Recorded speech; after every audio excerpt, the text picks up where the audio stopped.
This is the beautiful King Tut coin from the nation of Sierra Leone. Find out today why you need this coin in your collection here on the Culture of Currency.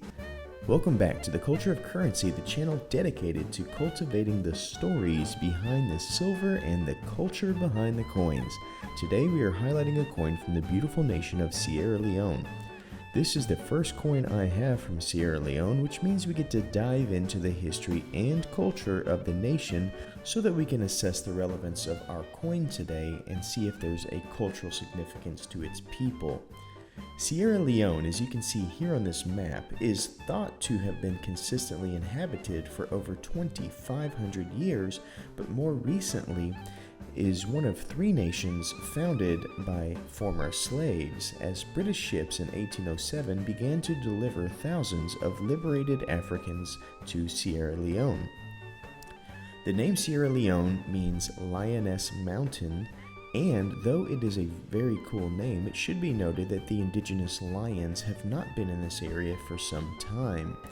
This nation earned its independence in 1961 from the English, but life in Sierra Leone had some tragic bumps as authoritarian actions led to civil war, which then scarred the history of this beautiful land. This nation is slightly smaller than the size of South Carolina, but hosts the largest natural harbor in the whole of Africa, which is great for economics, especially diamonds. Diamonds are the most minted mineral in the nation, and this is actually where the term blood diamonds used to play out, but in recent years, an organization has led to much better extraction and less nefarious activities for diamonds. There's a population of around 9 million, which tends to cluster around city centers made up of many ethnic groups who actually get along decently, including 3/4 of the population Muslim and about 1/4 Christian. And it's also to note that many of these people actually borrow the traditions from one another. So you have, for example, some Muslims that will actually participate in Christian holidays in this area, and some Christians that will participate in Muslim holidays in this area. It should also be noted that on average a woman will bear 4 children, which has led to 60% of the population being under 25, which leads to high poverty as 60% of those children are unemployed. There's also a major risk of disease in this nation according to the CIA, including but not limited to dengue, polio, and malaria. The average per capita GDP is $1,600 compared to the United States at roughly $63,000, with 56% of the population being below the poverty line. The biggest trading partners are Belgium and China with about 25% apiece, but on imports, China is king, which also leads to issues as the locals who had generational handmade textiles and goods cannot compete with the lower prices flooding their markets from Chinese goods made in factories at mass. China has also been noted as financing many projects in Sierra Leone, as well as being very active in political excursions. Sierra Leone seems to have understood the common game played by China in Africa, as Sierra Leone was one of the 53 nations who, many of them African, voted in support of the Hong Kong national security law. In recent news, Sierra Leone did just hold an election, and all things seem to be going well, even though the opposition party has some charges of cheating. But currently there is no bloodshed on the streets, which is great because violence is something that we have seen way too often these days. Now that you understand a little bit about Sierra Leone, let's dive into this amazing coin. On the reverse, we are met with the front-facing death mask of the young King Tutankhamun. This is a fantastic representation of the ancient historical piece of art. This mask dates back to 1325 BC, making this image about 3,000 years old. This mask weighs over 350 troy ounces, but the inner metals are mostly copper. Adorned on the head are the cobra and vulture, which denote the leadership of both Upper and Lower Egypt.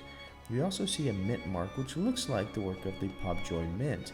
I love the display of hieroglyphs on the background and think the basic outer rim works well to balance the side. I would like to have seen a more detailed strike on the coin, as it seems some of the finer details run together, but it's still a fantastic image and I scored an 8. When we move to the reverse of the coin, we are met with the amazing coat of arms of Sierra Leone. This display is simply outstanding, and once again I am here to say that Africa has some of the coolest coats of arms in the entire world. This is just great. Here we have the two lions holding the shield of their nation boldly. I love this image, and it might be one of my favorite African coat of arms, which is really saying something. I score it a 10.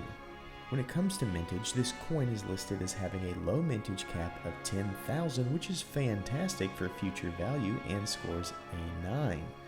Now we must talk about the elephant in the room, which is cultural significance.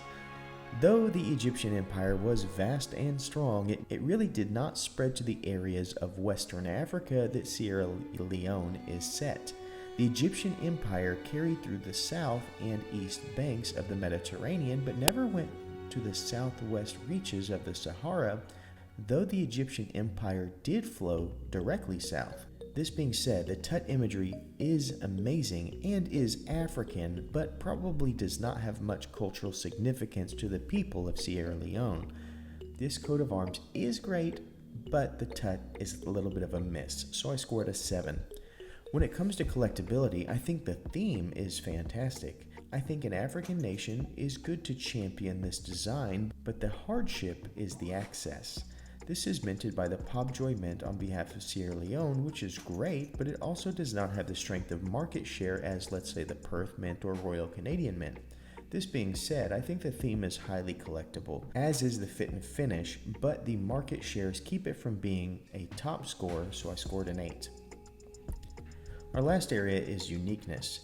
This is a theme that we see circulated quite often, as it should be, as ancient Egypt and Tut are among the most amazing historical stories of our past. The obverse image is a little unique, but you can only do so much with this image.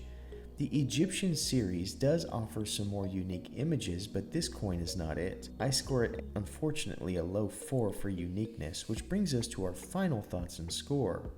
King Tut crosses the line at 46 out of 60, meaning it is just outside our elite level. We can cite uniqueness as the Achilles heel, as it is a bit overplayed in the design. Maybe a scene like the coronation of Tut would have been a much cooler option in a way to stand out. Either way, this is my first coin from Sierra Leone, which is what really matters, as I have got to explore this nation with you. If you've picked up any coins recently and would love to share, please email me at cultureofcurrency@gmail.com or share it in our Silver Coin Club Reddit thread. I hope you've enjoyed this video and hope you remember to stay classy and current with the culture of currency.